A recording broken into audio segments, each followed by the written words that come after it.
পর্যায়ক্রমিকভাবে এই কার্ড সারা বাংলাদেশে 4 কোটি পরিবারের নারী প্রধান তারা প্রত্যেকে ইনশাল্লাহ পাবেন।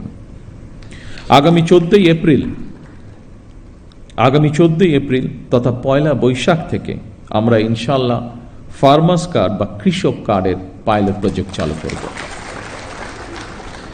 ইনশাল্লাহ আগামী 16ই মার্চ দিনাজপুর থেকে শুরু হচ্ছে আমাদের খাল খনন কর্মসূচি।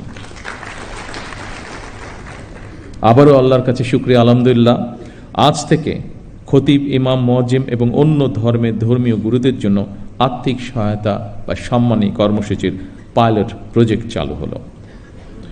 দেশের প্রতিটি নাগরিকের রাজনৈতিক এবং অর্থনৈতিক ক্ষমতায়ন নিশ্চিত করার মাধ্যমে আমরা আমাদের দেশকে একটি শক্তিশালী ভিত্তির উপরে প্রতিষ্ঠিত করতে চাই, যাতে করে আর কোনো ফ্যাসিবাদ কিংবা তাদের তাবেদার অপশক্তি মানুষের স্বাধীনতা কেড়ে নিতে না পারে, কথা বলার অধিকার কেড়ে নিতে না পারে।